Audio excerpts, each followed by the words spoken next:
अस्सलाम वालेकुम प्यारे दोस्तों, कैसे हैं। Welcome back to my new vlog. जी कैसे हैं आप सब लोग। उम्मीद करती हूँ आप सब लोग ठीक ठाक होंगे, मज़े कर रहे होंगे अपनी फैमिली के साथ और रमज़ान को बहुत एंजॉय कर रहे होंगे। हम लोग भी अल्हम्दुलिल्लाह बिल्कुल ठीक ठाक हैं और अपने रमज़ान को अपनी फैमिली के साथ अपने बच्चों के साथ बहुत एंजॉय कर रहे हैं अल्हम्दुलिल्लाह। जी आज मैं आपके साथ शेयर करने वाली हूँ अपनी सहरी टू अफ्तार की सारी रूटीन। बिज़ी डे होता है, लंबा डे होता है क्योंकि आप अकेले होते हैं काम करने के लिए, लेकिन अल्हम्दुलिल्लाह अब हमें इतनी आदत हो गई है कि हम लोग चीज़ों को टाइम के साथ बहुत अच्छे से मैनेज कर लेते हैं। और बस इस मैनेजमेंट के साथ साथ चलते चलते आप लोगों के साथ ये भी शेयर करेंगे कि हम लोगों का दिन कैसे स्टार्ट होता है, सहरी में हम लोग क्या खाते हैं क्या नहीं खाते। तो ये जनाब शुरुआत हो रही है पराठों के साथ। एक साइड पे मैं बना रही हूँ खाकीना, क्योंकि मेरे बेटे को खाकीना पसंद है खाने में, और मेरे हस्बैंड को सालन, और वो भी खाकीना ले लेते हैं बट उनको सालन ज़्यादा पसंद है पराठों के साथ। बेटी मेरी पराठे के साथ दूध लेती है और मैं तो बस वही ब्रेड और साथ एग्स लेती हूँ। अगर खाकीना है तो वो भी खा लेती हूँ, नहीं तो सिंपल मैं फ्राई एग कर लेती हूँ या ऑमलेट बना लेती हूँ।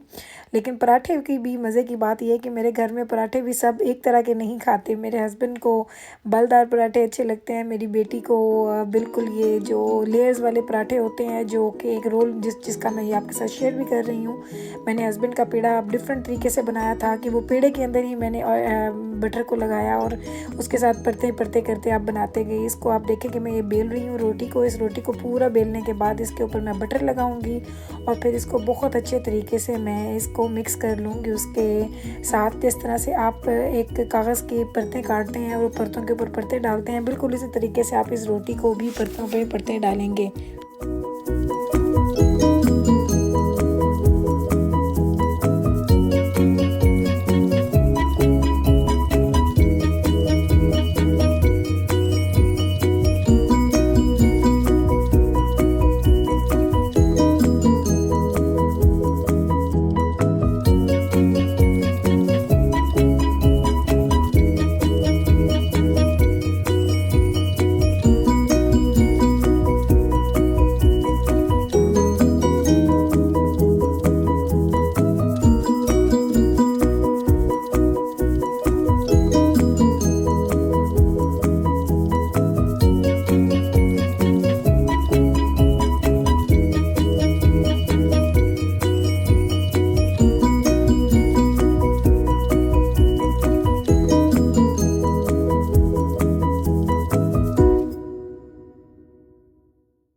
जी तो पेड़े हो चुके हैं तैयार और साथ में खाकीना भी ऑलमोस्ट डन हो चुका है, क्योंकि इसको मैं हल्की आंच पे बनाती हूँ। साथ साथ उधर से पेड़े, क्योंकि मैं जब पेड़े बनाती हूँ उसको मुझे रखना होता है। मैं बिल्कुल ताज़ा पेड़े बना के अगर उसका पराठा बनाऊँ तो पराठे के अंदर से बटर निकलना शुरू हो जाता है, तो जिसकी वजह से मेरी प्रेफरेंस होती है कि मैं 10 to 15 मिनट अपने पराठों के पेड़े को रेस्ट दूँ ताकि वो अच्छे तरीके से सेटल हो जाए, और उसके बाद मैं उसका पराठा बनाना बेलना स्टार्ट करती हूँ। अभी आपने देखा कि मैंने इसके अंदर अपने खाकीना में जो मैं अंडे बना रही हूँ इसके अंदर मैंने फ्रोज़न सिलंट्रो यानी सब्ज़ धनिया डाले हैं, क्योंकि मेरे पास धनियों के बगैर अगर मेरे घर में नहीं है तो मेरे से हंडिया नहीं बनती है। कोई भी चीज़ मैं नहीं बनाती, मुझे उसका मज़ा नहीं आता, ना उसकी शक्ल पसंद आती है ना उसका जायका। तो मैं ज़्यादा सारी गठियाँ लेके उसको काटती हूँ और उसको धोती हूँ, फिर उसको ड्राई करके मैं उनको ज़िप लॉक बैग्स में डाल के हमेशा से फ्रीज़ करती हूँ। अब मेरे पास फ्रेश धनिया ख़त्म हो चुके थे और मेरे फ्रीज़र में ऑलमोस्ट 3 to 4 पैक्स ऑफ सिलंट्रो पड़े हुए हैं। अगर फॉर एग्ज़ाम्पल मैं 2 वीक्स और भी ग्रॉसरी ना करूं तो मेरी ये धनिया ख़त्म नहीं होंगी इंशाल्लाह ताला। ये बहुत इनफ होंगे मेरी फैमिली के लिए और मेरे लिए यूज़ करने के लिए। तो अब जनाब पहले मैंने अपने हस्बैंड को दे दिया, सहरी उनकी तैयार हो चुकी है। अभी मेरी बेटी का पराठा बन रहा है और उसको ये चाहिए है बलदार पराठा, वो परतों वाला नहीं खाती, तो उसके लिए ये पराठा बन रहा है। बेटे की आज फरमाइश थी कि खाकीना के साथ ब्रेड खानी है, तो मैंने सोचा चलो उसको भी मैं ब्रेड दे दूँगी और ख़ुद भी ब्रेड ले लूँगी। तो हम लोग आज खाएंगे खाकीना विद ब्रेड। मैं साथ जूस लूँगी और बेटा जूस और मिल्क, ये उसकी मर्ज़ी पे डिपेंड करता है। आप लोग बताएं, क्या आप लोगों के घर में भी ऐसा ही होता है कि क्या जितने लोग हैं उतनी ही है उनकी पसंद और नापसंद डिफरेंट है, कि आप लोग उस तरह से हैं कि बस एक खाना बनाया और सब लोग अल्हम्दुलिल्लाह खुशी से खा लेते हैं। मेरे घर में तो ऐसा बिल्कुल भी नहीं है। हाँ, सालन मैं बहुत ज़्यादा नहीं बनाती, दिन में 1 सालन बनाती हूँ। और अगर बच्चों को उस पे किसी पे एतराज़ होता है तो मेरे फ्रीज़र में कभी कबाब्स होते हैं, तो कभी कोई चीज़ ना कुछ मेरे फ्रीज़र में होता है जो मैं उनको रेडीमेड निकालती हूँ और झटपट मैं उनको तल के फ्राई करके दे देती हूँ और वो इसको खा लेते हैं। तो जनाब अब हो गई है हमारी सहरी तैयार और हम लोग खा चुके सहरी, अल्हम्दुलिल्लाह बड़ी अच्छी गई। और अब ये सुबह का टाइम है, मैं सो के उठी हूँ और मैं नीचे आई क्योंकि मैंने सहरी के बाद कुछ भी नहीं उठाया। आपने देखा डाइनिंग टेबल पे एक बर्तन भी वैसे ही पड़े थे, क्योंकि आजकल आपसे मैंने शेयर किया कि हम लोग सहरी के बाद सोते हैं, सहरी से पहले हम नहीं सोते। तो सहरी खाते ही नमाज़ पढ़ते ही मेरी तो आंखें बंद होना शुरू हो जाती हैं, तो मैं सीधा बेड में जाती हूँ सोने के लिए कि जब मैं सो के उठूँगी तो मैं फ़्रेश होकर सारे काम करूँगी। तो अब ये इतना ज़्यादा मेस है और ये सब मेस को मैं क्लीन करूँगी और इंशाअल्लाह ताला मिलती हूँ क्लीनिंग के बाद। तो जनाब अब हो गई है क्लीनिंग सारी और आप देखें किस तरह से घर चमक रहा है। इतने बर्तन थे कि मेरा पूरा डिशवॉशर भर गया और उसके अलावा ये सिंक में भी मैंने धो के डाले हैं। अभी जैसे ये ड्राई हो जाएंगे तो मैं इनको इनके प्रॉपर जगह पे इनको मैं शिफ्ट कर दूँगी। और जैसे जैसे ही मेरा घर क्लीन होता है तो मुझे अजीब सी खुशी मिलती है, अजीब सी सेटिस्फेक्शन होती है। आई डोंट नो ये आप लोगों के साथ भी होता है कि नहीं, लेकिन मेरे साथ तो बहुत होता है। लाइक मेरा घर अगर क्लीन होता है तो मेरा दिल चाहता है कि मैं बार बार किचन में जाऊँ और उसको देखूँ। और जब किचन गंदा होता है तो मुझे अपनी किसी भी जगह पे बैठे हुए, बेशक मैं किसी से फ़ोन पे बात कर रही हूँ या रेस्ट कर रही हूँ, मुझे सुकून ही नहीं आता। तो अभी हो चुकी है शाम और ये देखें मैं आज हम लोग बारबेक्यू कर रहे हैं और बारबेक्यू क्या रीज़न है ये मैं आपसे भी शेयर करती हूँ, क्योंकि अल्हम्दुलिल्लाह एक बहुत बड़ी खुशखबरी है मेरे पास। जी तो जनाब खुशखबरी क्या है मेरे पास, वो ये है कि मेरे हस्बैंड जो पीएचडी कर रहे थे, कल उनका एग्ज़ाम था और माशाल्लाह अल्हम्दुलिल्लाह वो पहली अटेम्प्ट में पास हो गए। और ये बहुत बड़ी एक हमारे लिए बहुत खुशी की खबर थी इस रमज़ान में। अल्हम्दुलिल्लाह हम लोग बहुत खुश थे, तो हमने सोचा कि अब हम क्या करें उसको सेलिब्रेट करने के लिए। तो आप यकीन करें कि बहुत सोचा क्या करें। लाइक नॉर्मली जब हमें कोई भी अच्छी चीज़ हमारी ज़िंदगी में होती है तो हम बाहर जाते हैं, खाना खाते हैं, कुछ गिफ्ट लेते देते हैं या फिर कुछ मूवी पे चला गया, बच्चों को लेके किसी पार्क में चला गया। लेकिन आजकल तो ऐसा कुछ भी नहीं हो सकता, सब कुछ बंद है। तो हमने सोचा चलो घर में ही हम उसको एंजॉय करते हैं, हम उसको सेलिब्रेट करते हैं। तो आज हम अपने समर का पहला बारबेक्यू करने लगे हैं और वो भी इसी खुशी में कि हम लोग अपने हस्बैंड की खुशी को सेलिब्रेट करें, उनकी खुशी में शरीक हो जाएं, क्योंकि ये लाइफ की छोटी छोटी खुशियाँ बड़ी ज़रूरी होती हैं। अगर आपकी ज़िंदगी में आए तो प्लीज़ आप भी उनको सेलिब्रेट किया कीजिए अपनी फैमिली के साथ। खुशी को पता है आपको, वो पल आपको सारी ज़िंदगी याद रहते हैं कि अच्छा हमारी लाइफ में ये हुआ, हमारी लाइफ में वो हुआ, इस डेट को हुआ, ये हुआ। लाइक हम लोग तो हमेशा छोटी छोटी चीज़ों को सेलिब्रेट करते हैं और सेलिब्रेशन यही होती है कि बाहर जाओ, डिनर कर लो, कुछ गिफ्ट ले लो या कभी मूवी पे चले जाओ, दैट्स इट। क्योंकि अब हम लोग अपने से दूर हैं, हमारे पास सब लोग तो नहीं होते कि जिनके साथ मिल के खुशी मनाएं। तो हम लोग खुद लोग ये खुशी मनाते हैं। लेकिन एक अच्छी चीज़ थी कि मेरे हस्बैंड को उनके फ्रेंड्स ने बोला कि इसकी ट्रीट चाहिए हमें, तो हम लोगों ने उनसे प्रॉमिस किया कि इंशाल्लाह ताला जैसे ही ये सारे हालात बेहतर होंगे तो हम लोग मिलते हैं और आपकी ट्रीट पक्की। और हम लोग आज मैं और मेरे हस्बैंड यही प्लान कर रहे थे कि जैसे ही हमारी चीज़ें ये लॉकडाउन थोड़ा ख़त्म होता है तो हम लोग एक अच्छा प्लान करेंगे जिसमें हम लोग एक दावत करेंगे और अपने सारे करीबी फ्रेंड्स को बुलाएंगे ताकि हम अपनी खुशियों में उनको शरीक कर सकें, क्योंकि ये मेरे हस्बैंड की लाइफ की बहुत बड़ी अचीवमेंट है अल्हम्दुलिल्लाह। तो आप देखिए कि मैंने पहले चिकन को मसाला लगाया है, आज बारबेक्यू चिकन हो रहा है और इधर चपली कबाब का सामान बन रहा है। आपको अगर इसकी रेसिपीज़ चाहिए हैं तो आप कमेंट में मुझे बताइएगा, उसमें तो मैं इंशाल्लाह ताला इसकी डिटेल रेसिपी आपके साथ शेयर करूँगी। क्योंकि आप यकीन करें कि चपली कबाब मेरे घर में जो भी कोई खाता है, ख़ास तौर पे जो मैं बारबेक्यू करती हूँ, लोग कहते हैं कि बिल्कुल ऐसा लगता है कि किसी आप किसी रेस्टोरेंट में बैठ के वो चपली कबाब खा रहे हैं। बहुत ही अच्छे बनते हैं, बिल्कुल नहीं टूटते, बड़े सॉफ्ट, बड़े ही मज़े के वो बनते हैं चपली कबाब। तो अब मैंने सब में दोनों चीज़ों में स्पाइसेस डाल दिए थे और अब स्पाइसेस के बाद इनको मिक्स करने की बारी आती है। इनके कट्स लगाए मैंने। कट्स लगाने का फ़ायदा ये होता है कि अगर आपको मैं भी दिखाऊंगी कि देखें कि स्पाइसेस किस तरह से अंदर तक चले जाते हैं। और उसका फ़ायदा ये होता है कि जब आप खाते हैं अपना बारबेक्यू तो आपको उसका फ्लेवर उसकी हड्डियों तक फ़ील होता है। ऐसा नहीं होता कि ये देखें मैंने आपको बोला कि अब शेयर करूँगी, तो ये कट्स के अंदर तक आपने वो सारे स्पाइसेस डालने हैं ताकि इसकी मैरिनेशन बहुत अच्छे से हो। और इसको अगर आप ओवरनाइट कर ले तो बहुत ही अच्छी बात है, लेकिन मेरी फ्रिज में जगह नहीं थी कि मैं उसको ओवरनाइट करती और उसको रखती। तो मैंने इसको अभी लगाया है, स्पाइसेस लगाए हैं और अभी मेरे पास कम से कम 3-4 घंटे हैं अफ्तार तक। तो उस वक्त तक ये मैरिनेट होगा और इसको मैं फ्रिज में नहीं रखूँगी, बाहर रखूँगी, क्योंकि अगर फ्रिज में रखेंगे तो मैरिनेशन का अमल बहुत स्लो हो जाता है। अगर आप लोग चाहते हैं कि आपको मैरिनेशन का टाइम कम है तो उसको आप रूम टेम्परेचर पे रखें ताकि मैरिनेशन अच्छे से हो जाए और आपके इस खाने के अंदर सारा का सारा जायका पूरा हो जाए। अभी तो ये जनाब कीमा भी मैं उसको अच्छे से मिक्स कर रही हूँ। मैं जब मैंने चपली कबाब बनाने होते हैं तो मैं कीमे को चॉपर में चॉपराइज़ नहीं करती, बस 2 टाइम मैं अपने बुचर से बोलती हूँ कि वो 2 टाइम मशीन से निकाल दे तो काफ़ी बारीक होता है, जिससे कबाब या कोफ्ते ये चीज़ें बहुत अच्छी बनती हैं। मसाला हो गया है मेरा तैयार। अब मैं इसकी लिड बंद करूँगी, उसको मैं अपने शेल्फ़ पे रख दूँगी 2 से 3 घंटे के लिए और फिर हम शाम को अफ्तार से तकरीबन 1 डेढ़ घंटा पहले बाहर जाएंगे और उसके साथ ही हम बारबेक्यू की तैयारी कंप्लीट कर देंगे। अभी ये मैंने रख दिया है शेल्फ़ के ऊपर और ये अभी क्योंकि हमारे पास गर्मी नहीं है, अगर गर्मी होती है तो फ़ूड ख़राब हो जाता है। प्लीज़ ये नोट कीजिएगा, हमारे पास अभी इतनी गर्मी नहीं है, हमारे घर का टेम्परेचर बहुत अच्छा है। अभी मैंने एयर कंडीशन भी ऑन नहीं किया, लेकिन हमारे घर का टेम्परेचर ऐसा है कि अगर ये 2 एक घंटे 3 घंटे बाहर पड़ा रहेगा तो ये ख़राब नहीं होगा। अगर आपके पास गर्मी है तो प्लीज़ आप लोग इसको बाहर मत रखें, फिर आपको इसको फ्रिज में रखना होगा तो क्योंकि अगर बाहर रखेंगे तो उसमें स्मेल आ जाएगी। आज पूरे 1 साल के बाद, 1 साल के बाद नहीं एक्चुअली पूरे 2 सीज़न्स के बाद हम लोग ये बारबेक्यू खोल रहे हैं, तो इसकी बस मैं थोड़ी सी क्लीनिंग कर रही हूँ।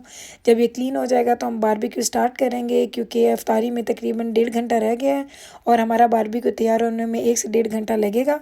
तो हम लोग इसकी तैयारी करते हैं और आपसे मिलते हैं थोड़ी देर के बाद।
बस अब बारबेक्यू हो रहा है तैयार। यहाँ पे बारबेक्यू कर रहे हैं मेरे हस्बैंड, क्योंकि यहाँ कनाडा में मोस्टली स्पाइसेस वगैरह तो लेडीज़ लगाती हैं, लेकिन उसका बारबेक्यू हस्बैंड्स बनाते हैं। तो मेरे हस्बैंड बारबेक्यू कर रहे हैं, मैं पास खड़ी होकर वीडियो बना रही हूँ। और आप यकीन करें इसकी खुशबू से दिल कर रहा है कि जल्दी जल्दी रोज़े का टाइम ख़त्म हो और हम लोग इसको इंजॉय करें। तो अभी बारबेक्यू बनता रहेगा, साथ साथ मैं कबाब बना के उसके ऊपर रख रही हूँ, क्योंकि उसके बाद मुझे अंदर जाना है घर के अंदर, क्योंकि अंदर जाके मुझे सैलड भी तैयार करना है, चटनी भी बनानी है और टेबल को भी सजाना है, ताकि जब मेरे हस्बैंड इसको तैयार करके अंदर लाएं तो उस वक्त बिल्कुल इफ्तारी का टाइम होगा और हम लोग उसको इंजॉय कर सकें।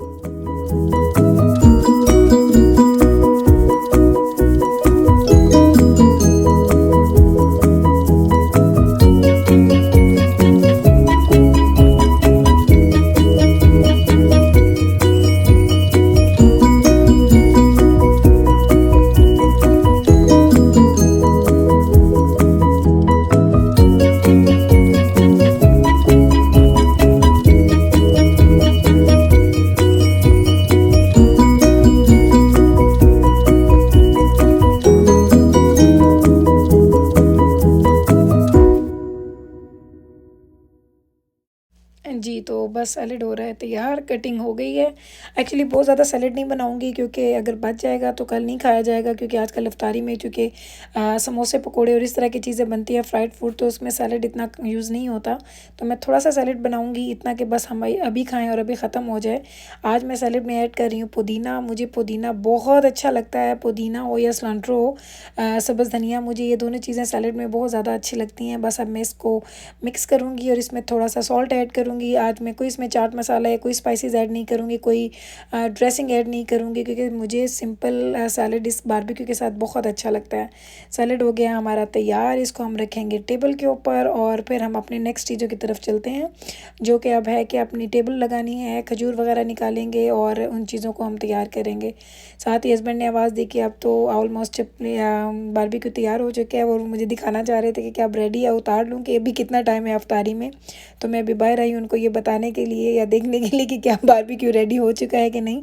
ऑलमोस्ट रेडी था, बहुत मज़े का लग रहा है, यकीन जाने के देख के ही बहुत मज़ा आ रहा है। खाने के बाद आपसे ज़रूर शेयर करूँगी कि जायका कैसा बना। अगर आपको इसकी फुल रेसिपीज़ चाहिए तो प्लीज़ मुझे बताइएगा, मैं आपसे ज़रूर शेयर करूँगी। बहुत मज़े का बारबेक्यू बनता है, बहुत अच्छा बनता है। अभी मुझे नान भी गर्म करने हैं, तो अंदर आई तो मैंने अपनी बेटी को बताया कि इस तरीके से नान गर्म कर दो। तो उसने बोला कि अम्मा आप मुझे शो कर दें कि मैंने कैसे नान गर्म करने हैं, क्योंकि अभी वो भी थोड़ी उसने इंटरेस्ट लेना स्टार्ट किया है। तो अभी मैं उसको गाइडेंस चाहिए होती है कि हीट कितनी हो, उस पे ऑयल कितना डालना है या जो कुछ भी। तो ये बाज़ार का नान है, मैंने पैकेट ख़रीदा था, लेकिन हम लोग इसको तवे पे गर्म करते हैं हल्का सा ऑयल लगा के। ये बड़े अच्छे खस्ता और ताज़ा फ़ील होते हैं फिर। और ये गार्लिक नान है, क्योंकि गार्लिक का फ्लेवर हमारे घर में सबको बड़ा पसंद है। तो मैं सिंपल नान कम लाती हूँ, मैं मोस्टली गार्लिक नान ही लेके आती हूँ। अगर गार्लिक नान ना हो तो मैं गार्लिक नान का स्प्रे उनके ऊपर करती हूँ, ताकि उसका जायका बहुत मज़े का आए। और स्पेशली बारबेक्यू के साथ तो इसका जायका बहुत ही अच्छा लगता है। इधर साथ में कल के कुछ मैंने कल पफ पेस्ट्रीज़ वगैरह चीज़ें कुछ बना के रखी थी, तो ये मैंने वो सारी हैं, वो मैं उनको रीहीट कर रही हूँ। तो इसमें वो बेक हो रहे हैं, वो जब बेक हो जाएंगे तो वो मैं भी निकाल लूँगी। सिर्फ इसलिए कि अगर बच्चों को कुछ एक्स्ट्रा चीज़ ट्राई करनी है तो उनके पास कुछ ऑप्शन हो। अदरवाइज़ मुझे नहीं लगता कि कोई ये खाएगा। हम थोड़ी सी फ्रूट चाट भी पड़ी है मेरे पास, वो भी मैं प्लेट में निकाल लूँगी एंड दैट्स इट। क्योंकि बारबेक्यू हो और इन्जॉयमेंट हो तो इसके साथ हम लोग और क्या चीज़ खाएँगे, ये तो पूरा का पूरा एक मील है।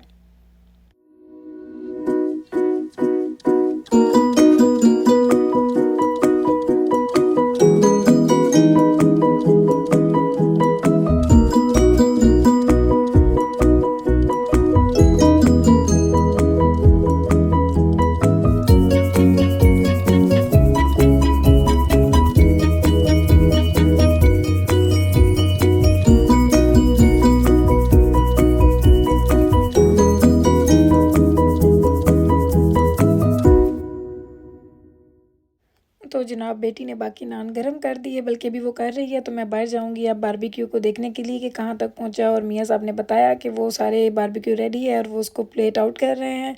तो ये डिश आउट हो रहा है जी सारा का सारा फूड, और हम लोग इंशाल्लाह ताला अंदर जाएंगे। अफ्तारी में भी सिर्फ 10 to 12 मिनट्स रह गए हैं और बहुत हमारी टाइमिंग का अंदाज़ा ठीक रहा। हम लोग पहले सोच रहे थे कि अगर बारबेक्यू जल्दी बन गया तो ठंडा हो जाएगा अफ्तार से पहले, लेकिन अल्हम्दुलिल्लाह बहुत अच्छा रहा, बहुत अच्छा एक्सपीरियंस रहा हमारा।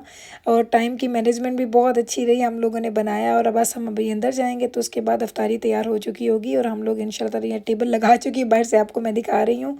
और मेरी बेटी खड़ी होकर अभी तक नान गर्म कर रही है। साथ साथ नज़र रखनी पड़ती है, क्योंकि बच्चे अभी नया नया चूल्हे के आगे खड़े होते हैं, तो आपको थोड़ा डर लगता है कि कैसे यूज़ कर रहे हैं कैसे नहीं।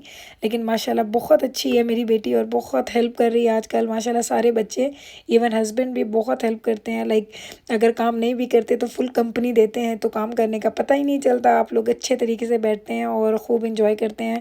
आज का दिन बहुत अच्छा रहा हमारा, हम लोग बहुत खुश थे। मेरे हस्बैंड के एग्ज़ाम की वजह से, उनकी कामयाबी की वजह से हम लोग बहुत खुश थे। अल्लाह हम सबको अपनी खुशियाँ दिखाए और हम लोग इस महीने को एंजॉय करें। टेबल तैयार है, अफ्तारी का टाइम बिल्कुल करीब है।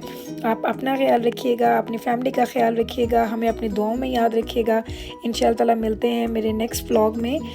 टिल दैट जी प्लीज़ वीडियो को लाइक ज़रूर कीजिएगा, अपने दोस्तों के साथ शेयर करें और बेल आइकन प्रेस करें। अल्लाह हाफ़िज़।